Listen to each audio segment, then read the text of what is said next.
गरीब घर की बेटी, बेटियां किसी से कम नहीं। कहानी एक ऐसी माँ की जिसके सपने और लालच इतने बड़े थे कि उसने उसे पूरा करने के लिए अपनी सगी बेटी को भी नहीं बख्शा।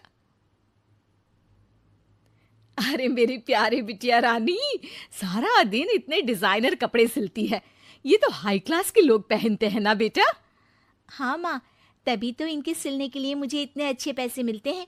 देखो माँ, अगले महीने घर में रंगीन बड़ा टीवी लगवा दूंगी। हाँ। अरे जीती रहे बेटा।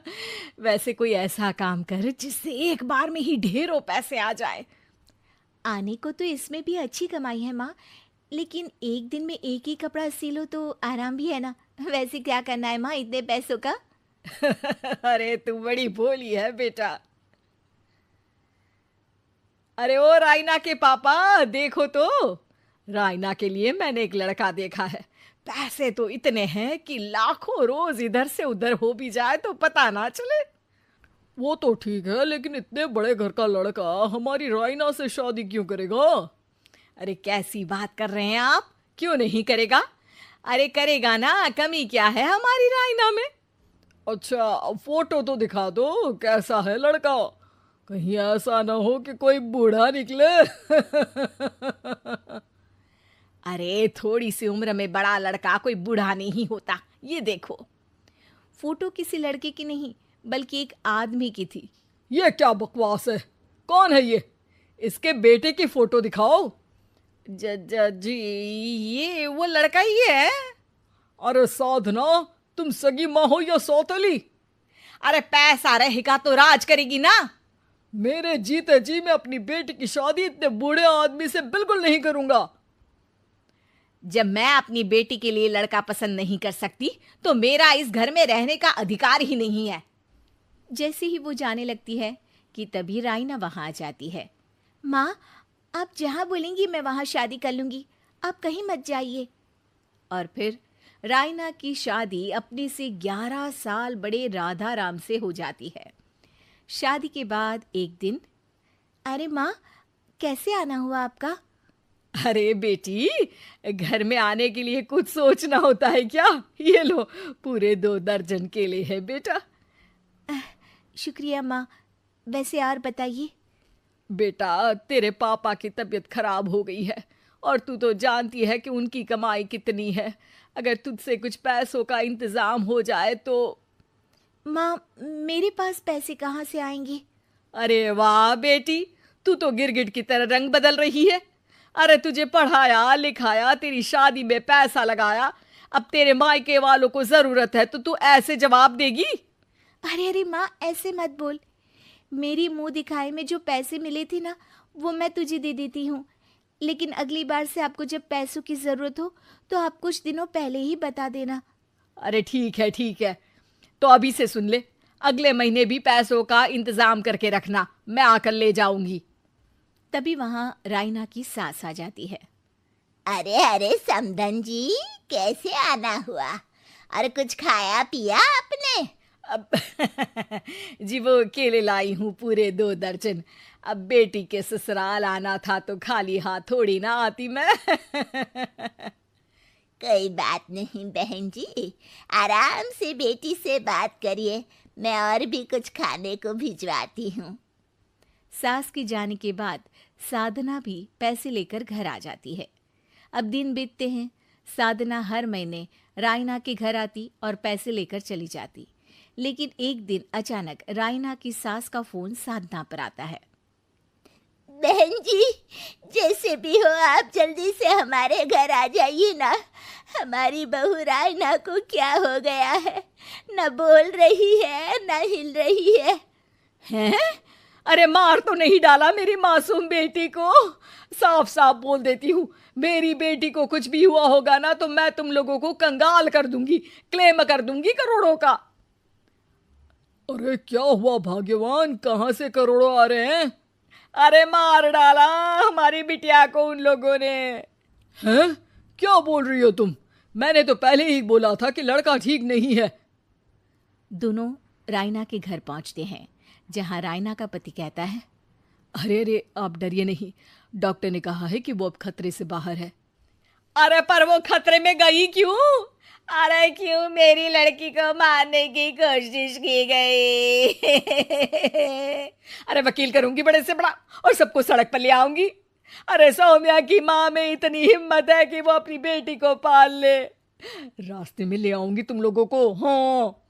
अरे माता जी, लेकिन डॉक्टर की बात तो सुन लीजिए। नहीं नहीं, मुझे किसी की बात नहीं सुननी मेरी बेटी। अरे सुन तो लो भाग्यवान कि क्या बोलना चाह रहा है तुम्हारा दामाद। जी दामाद जी, बताइए क्या हुआ है हमारी बेटी को? अरे पता नहीं, सारी सारी रात किसके लिए कपड़े सिलती रहती है और वो कपड़े जाते कहाँ हैं। अरे हम तो इतने पैसे वाले हैं, हमें तो कोई ज़रूरत नहीं है इसके सिलाई के पैसों की। मैंने तो कहा भी कि बिटिया अगर इतनी इच्छा है तो दिन में एक ड्रेस सिल लो, लेकिन मानी नहीं। आप ही की बेटी है, पूछिए आप, पूरे होश में है अब। हाँ। ये कहकर सास वहां से चली जाती है। अब कमरे में सिर्फ बेटी, माँ और पिता थे। बेटा, मैं तो जीते जी मर जाता अगर तुझे कुछ हो जाता तो। क्या बात है बेटा, ये लोग अच्छे नहीं, तेरा पति ठीक नहीं है बेटा? अरे नहीं नहीं पापा, ये तो साक्षात भगवान का रूप है। मेरी सास तो मेरा पूरा ख्याल रखती है। ये लोग बहुत अच्छे हैं पापा। अरे तो फिर क्या जरूरत पड़ गई मरने की? माँ, पता ही नहीं चला, सारी सारी रात काम करती रहती। आपको पैसे भी तो देने थे, लेकिन ये नहीं पता था कि सेहत खराब हो जाएगी। अरे पैसे देने थे तो सास से या पति से लेकर दे देती। नहीं नहीं माँ, ये मेरे सम्मान के खिलाफ था। आप लोगों ने मुझे इस लायक बनाया है कि मैं आप लोगों की मदद अपने पैसों से करूं। पिता को साधना पर बहुत गुस्सा आता है, लेकिन साधना की आंखों में आंसू होते हैं। मुझे माफ कर दे बेटा, मैंने कभी नहीं सोचा था कि तू इतनी स्वाभिमानी निकलेगी। बेटा, मैंने अपने लालच में तेरा जीवन बर्बाद कर दिया, मुझे माफ कर दे बेटा।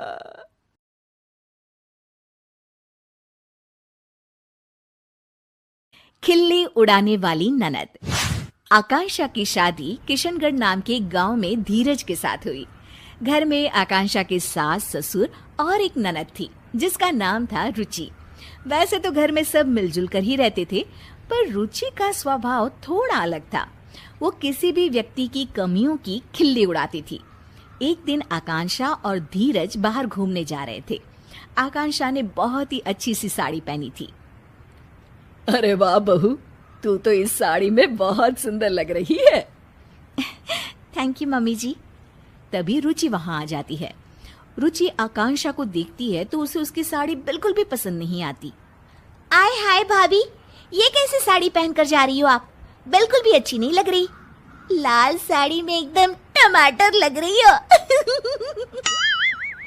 आकांक्षा को रुचि की इस बात पर बहुत गुस्सा आता है। ए रुचि, तुम इस तरह से मेरी खिल्ली मत उड़ाओ, समझी? छोटी हो छोटी ही रहो। मैंने तो जो कहा सच ही कहा। जैसे कि ये जो झुमके पहने हैं ना, इतने भारी। ध्यान रखना भाभी, कहीं कान ही ना कट जाए। आकांक्षा ये बात सुनकर और भी गुस्सा हो जाती है। धीरज बात संभालने की कोशिश करता है। चलो आकांक्षा, फिल्म के लिए लेट हो रहा है। मुझे नहीं जाना कोई फिल्म देखने। आकांक्षा नाराज होकर अपने कमरे में चली जाती है। उसके जाने के बाद सब रुचि को डांटते हैं। रुचि, तुम्हें बिल्कुल भी तमीज नहीं है कि किससे क्या बात करनी चाहिए। बस हर किसी का मजाक उड़ाती रहती हो। मैंने क्या कहा भैया? मुझे तो सच में भाभी के कपड़ों पर हंसी आई। फिल्म देखने से ज्यादा लग रहा था जैसे किसी शादी में जा रही थी।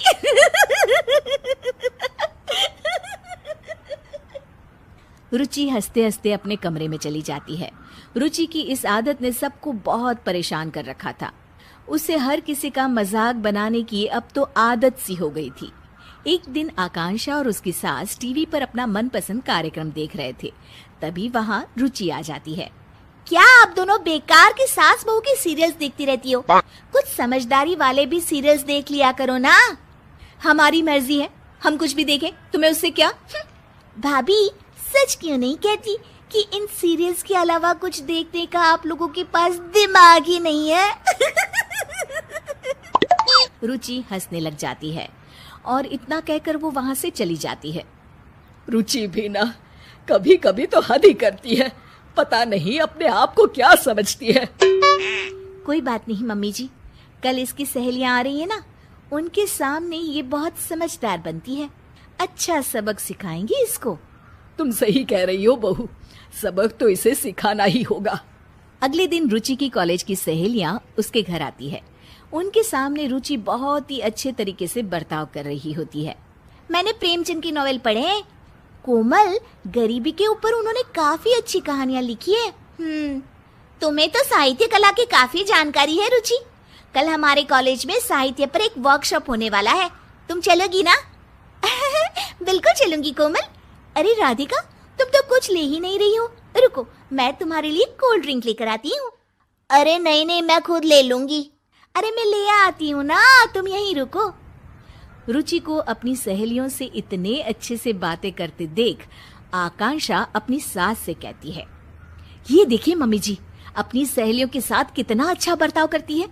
हाँ, बस अपने घर वालों को ही कुछ नहीं समझती। तभी आकांक्षा को एक तरकीब सूझती है। मुझे एक तरकीब सूझी है मम्मी जी, चलो इसको अभी सबक सिखाते हैं। अच्छा चल चल बहू। आकांक्षा सबके लिए नाश्ता लगा रही होती है और जानबूझकर हर चीज को मिला देती है। कोल्ड ड्रिंक को कप में डाल देती है। तभी वहाँ रुचि आती है और रुचि खाने का ऐसा इंतजाम देखकर गुस्सा हो जाती है। अरे भाभी, आप भी ना एकदम गवार की गवार हो। कोल्ड ड्रिंक कप में कौन परोसता है? ओह, मैं अभी ठीक कर देती हूँ रुचि। और ये समोसे और चटनी एक साथ क्यों मिला दिया आपने? कितनी पढ़ाई की है आपने भाभी? रुचि की सहेलियां रुचि को ऐसे बातें करते देख दंग रह जाती है। अरे रुचि, ये क्या तरीका हुआ अपनी भाभी से बात करने का? रुचि अब आकांक्षा का मजाक उड़ाने लग जाती है। ये देखो, ये कोल्ड ड्रिंक चाय के कप में लेकर आई है। रुचि की सहेलियों को इस बात पर बिल्कुल हंसी नहीं आती। रुचि, हम तुम्हें बहुत अच्छी लड़की समझते थे, पर तुम ऐसी होगी हमने तो कभी सोचा भी नहीं था। हाँ, बातें तो इतनी ज्ञानों वाली करती है और अपने बड़ों से कैसे बात करती है, इसमें तो तमीज ही नहीं है। हम तो चले भाई, और आज से तुम हमारे ग्रुप में भी नहीं रहोगी। पहले लोगों से बात करने का ढंग सीख लो, फिर कुछ और सीखना। अरे आप लोग तो सीरियस हो गए, मैं तो मजाक ही कर रही थी। हर किसी का मजाक उड़ाना अच्छी बात नहीं है रुचि। रुचि के दोस्त बिना कुछ खाए पिए वहां से चले जाते हैं और रुचि को अपने बुरे बर्ताव का परिणाम आज भुगतना पड़ता है। आकांक्षा और उसकी सास एक दूसरे की तरफ देखकर मुस्कुराते हैं और खुश हो जाते हैं। उस घटना के बाद रुचि सबसे अच्छे से पेश आती थी और उसने सबका मजाक उड़ाना भी छोड़ दिया।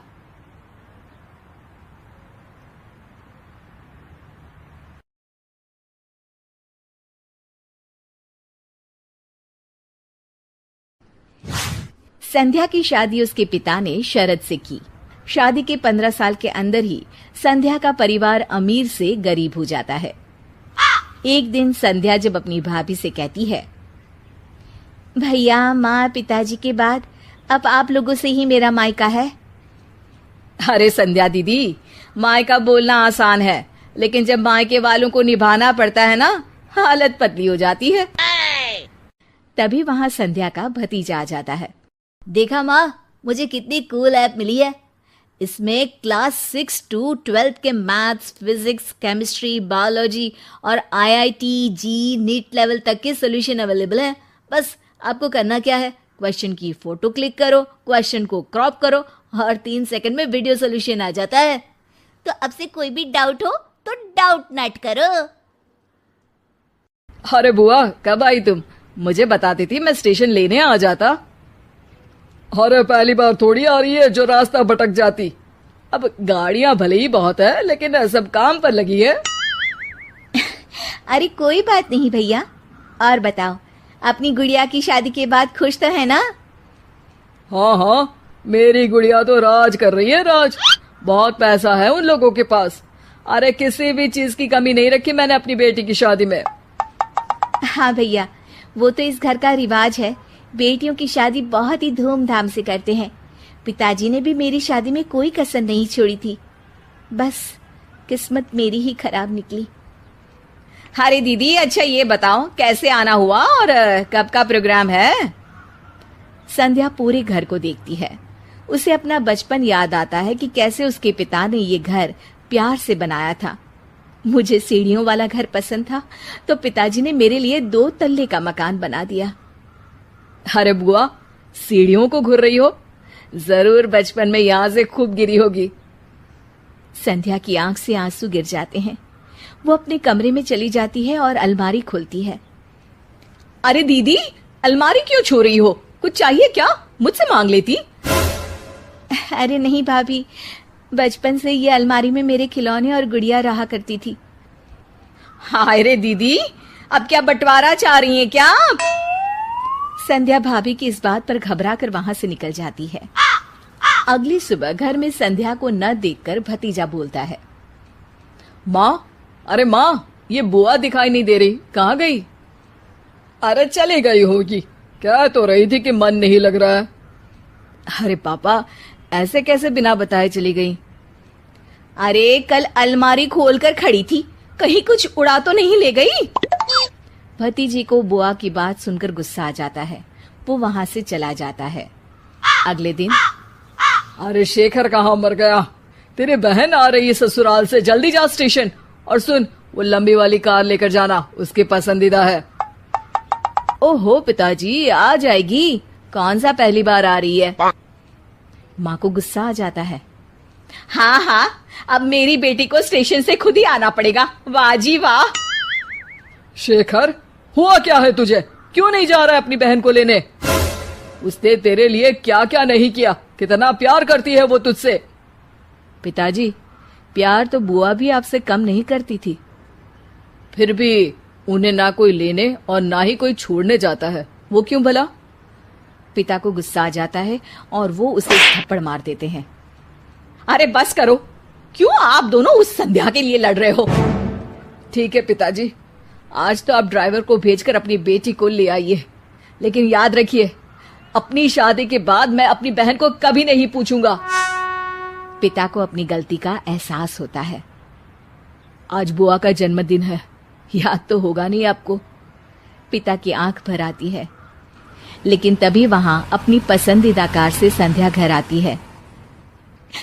भगवान भाई दे तो तुम्हारे जैसा भैया।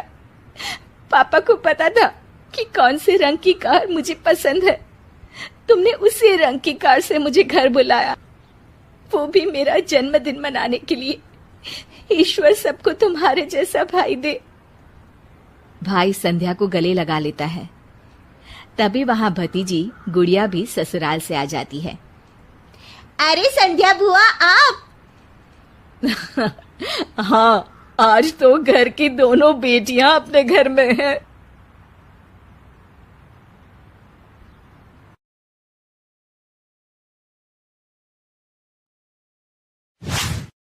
इलाहाबाद की मधु की शादी होती है रामगढ़ के आनंद से। नेचर से कामचोर मधु के सामने जब पूरे ससुराल की जिम्मेदारी पड़ती है तो कैसे वो उससे बचने के लिए करती है एक नाटक। चलिए देखते हैं।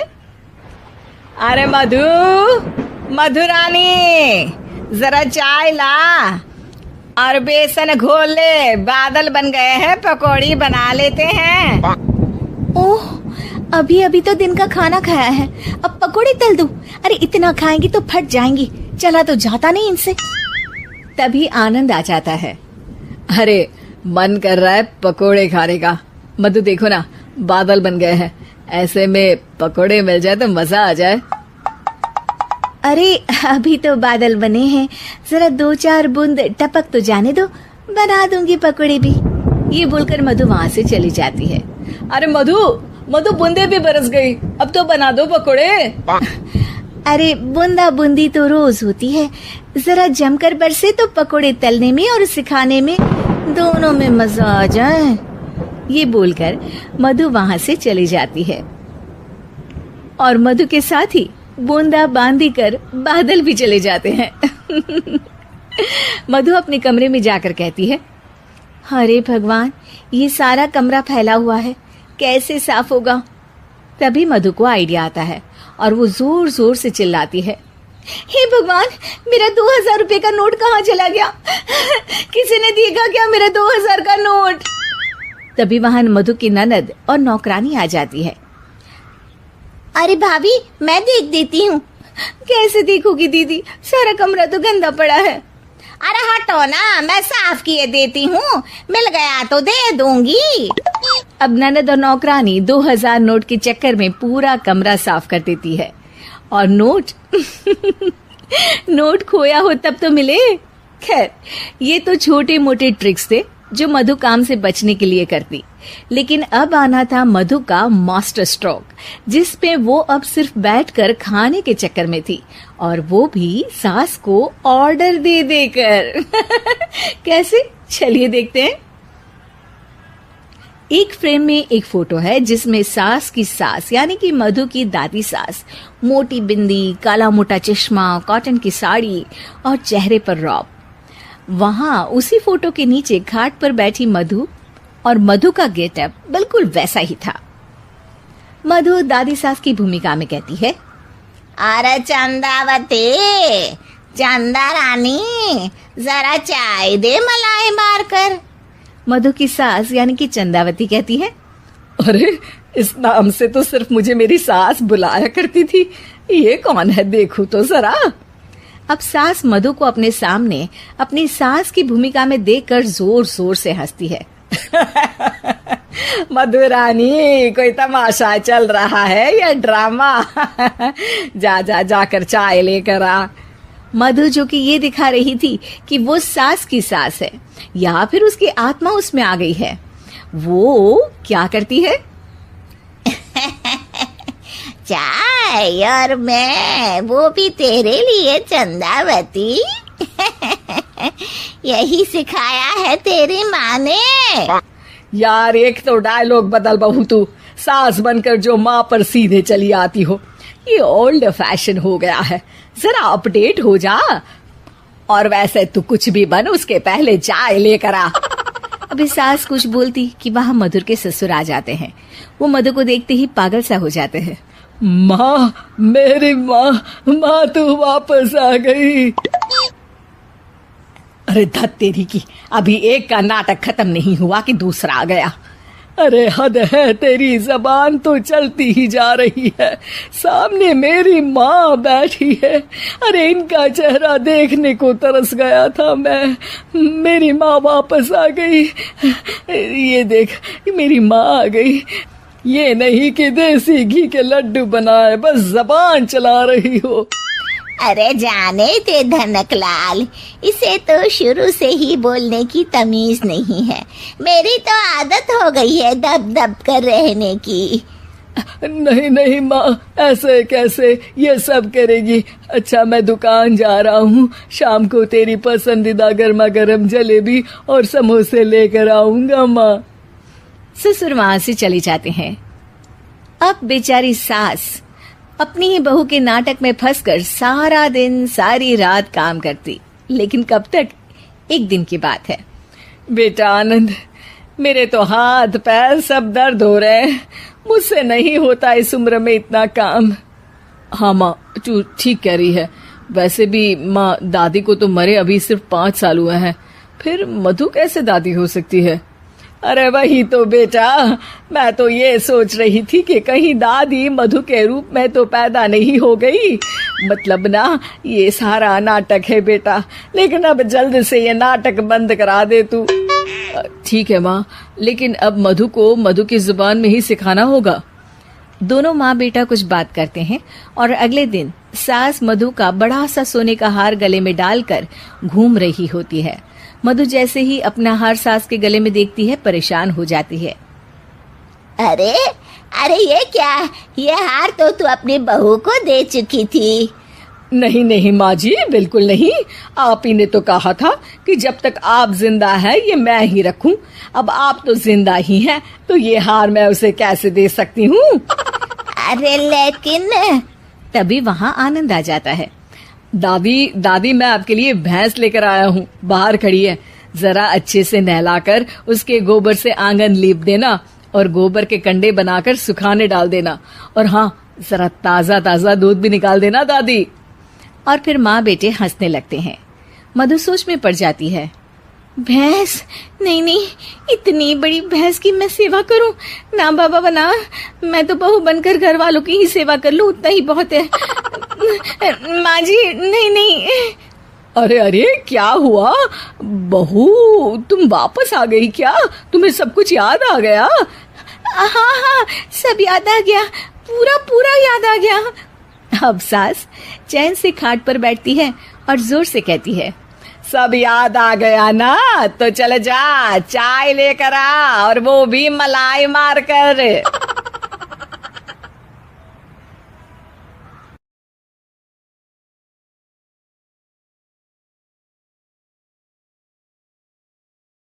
रोहित की दीदी समीक्षा की शादी अर्पित से हुई थी। रोहित 20 साल का था, जो कि अपना पूरा दिन मोबाइल पर ही निकालता था। कभी पबजी खेलता तो कभी यूट्यूब चलाता। एक दिन अर्पित और समीक्षा के मम्मी पापा से मिलने आते हैं और देखते हैं कि रोहित मोबाइल से हटने को तैयार ही नहीं है। अरे रोहित, तुम्हारी तो आईआईटी की परीक्षा है ना? तुम तैयारी नहीं कर रहे हो परीक्षा की? वो सब तो मोबाइल पर ही हो जाएगा। ये देखिए, ये है गूगल, इससे जो भी पूछो वो सब बता देता है। तो आखिर कागज क्यों बर्बाद करूं? अरे पर तुम इन प्रश्नों की तैयारी बिना लिखोगे कैसे? उसमें क्या है, ये देखिए नोटपैड, बिल्कुल कॉपी जैसा है, इसी पर कर लूंगा। हम जब तुम्हारी उम्र के थे तब हम दोस्त मिलकर प्रश्न हल किया करते थे। उससे हमारी हैंडराइटिंग की भी प्रैक्टिस हो जाती थी और समय का भी अंदाजा लग जाता था। और फिर साथ में हम एक दूसरे की मदद भी कर देते थे अगर कोई अटक जाए तो। आपका जमाना अलग था जीजा जी, अभी जमाना फास्ट और स्मार्ट हो गया है। जमाना क्या, अब तो फोन भी स्मार्ट हो गया है। समय के साथ बदलना पड़ता है जीजा जी। अब बस भी कीजिए, आप हर चीज को लेक्चर में बदल देते हैं। रोहित अच्छा कर लेता है परीक्षा में। इतने में अर्पित के सास ससुर जी आ जाते हैं हॉल में और अर्पित इस बारे में बात नहीं करता। हालांकि अर्पित को लगता तो है कि पूरी तरह मोबाइल पर लगे रहना सही नहीं है, पर वो इस बात को और नहीं छेड़ता। ऐसे ही 2 दिन निकल जाते हैं। समीक्षा, मुझे काम से फोन आया था, मुझे वापस काम पर लौटना पड़ेगा। पर हमें आए हुए तो 2 ही दिन हुए हैं, अभी चले गए तो माँ और पापा को अच्छा नहीं लगेगा ना। अच्छा ठीक है, तुम रुक जाओ, मैं काम खत्म करके फिर लौट आऊंगा। एक काम कीजिए ना, परसों रोहित भी परीक्षा के लिए निकलेगा, आप उसी के साथ निकल जाना। दोनों वैसे भी बात नहीं करते, साथ में जाएंगे तो हो सकता है आप लोग आपस में बातचीत भी करने लग जाओ। ठीक है, मैं काम को 2 दिन टाल सकता हूँ। उसी रात जब सब खाना खाने बैठे थे तो अर्पित अपने जाने की खबर बाकी लोगों को बताता है। मुझे काम के लिए वापस जाना होगा। अरे बेटा, पर अभी तो तुम आए हो, इतनी जल्दी चले जाओगे? नहीं माँ जी, समीक्षा यहीं रहेगी और मैं जल्दी काम खत्म करके वापस आ जाऊंगा। ठीक है, काम भी जरूरी है। वैसे कब निकलोगे बेटा? 2 दिन में। मैंने सुना है कि उस दिन रोहित को भी परीक्षा के लिए जाना है, तो कल मैं दोनों की टिकट करा लेता हूँ बुक। मेरी टिकट रहने दीजिए जीजा जी, मैं तो फोन से ही करवा लूंगा। हाँ, पर कोई दिक्कत हो गई तो? अरे कोई दिक्कत नहीं होती जीजा जी, फोन सब कर सकता है। हमारे फोन के रिचार्ज से लेकर टीवी का रिचार्ज सब रोहित यही फोन से बैठे बैठे कर देता है। अब ये नई चीज तो हमारे समझ के परे है, पर अच्छा है कि रोहित जानता है। हमारी मेहनत इतनी कम हो गई भाई। हाँ, पर अगर टिकट नहीं मिली तो? अर्पित की बात पूरी होने से पहले ही बिजली चली जाती है। अरे ये क्या हो गया, आपने बिजली का बिल भर तो दिया था ना? अरे नहीं, मैं तो भूल गया था। अरे टेंशन मत लो माँ। देखा जीजा जी, आप बिजली का बिल भी भर सकते हो, समय बदल गया है। एक बार फिर अर्पित इस बात पर बहस नहीं करता। अगले दिन जाकर अपनी टिकट करवाता है और पैकिंग कर रहा होता है जब शाम को अचानक से रोहित के चिल्लाने की आवाज आती है। नहीं, प्लीज प्लीज हो जा, ऐसा मत कर यार, प्लीज हो जा। अरे क्या हो गया रोहित? दीदी, सर्वर हैंग हो गया, मेरी टिकट नहीं हो पाई दीदी। क्या मतलब टिकट नहीं हो पाई? इतने में वहां रोहित के मम्मी और पापा भी आ जाते हैं। अरे क्या हो गया? माँ, मेरा टिकट नहीं हो पाया, सर्वर डाउन हो गया। अरे पर तूने तो बोला था कि हो जाएगा। हो जाता है, पर अब क्या करूं, ये क्या हो गया? अब कल की तो कोई बस भी नहीं है, ना ही अब टिकट मिलेगी ट्रेन की कल के लिए। मुझे तो कोई रास्ता नहीं दिख रहा। अब फिर लगता है मेरा ये साल बर्बाद हो जाएगा। घर पर एकदम से दुख का माहौल छा जाता है और सब रोहित को डांटते हैं, पर इतने में अर्पित वहां आ जाता है। आप सब रोहित को क्यों डांट रहे हैं? आपने ही तो उसे बढ़ावा दिया था ना। लेकिन इसकी लापरवाही के कारण इसकी परीक्षा छूट जाएगी। इसने तो हमसे कहा था कि टिकट हो जाएंगे। हे भगवान, अब क्या होगा? चिंता करने की कोई बात नहीं है, मैंने एक एक्स्ट्रा टिकट करवा ली थी। मैं समझता हूं कि मोबाइल हमारा ही काम आसान करने के लिए है, पर उस पर ही पूरी तरह से निर्भर होना तो गलत बात है ना। रोहित टिकट को देखकर बहुत खुश हो जाता है और जोर से जाकर अपने जीजाजी के गले लग जाता है। सॉरी जीजाजी, मुझे आपकी बात ध्यान से सुननी चाहिए थी, पर थैंक यू सो मच। हाँ बेटा, तुमने तो इसका भविष्य बचा लिया। शिक्षा, दूसरों से मदद मांगना गलत नहीं, पर दूसरों पर निर्भर हो जाना गलत है।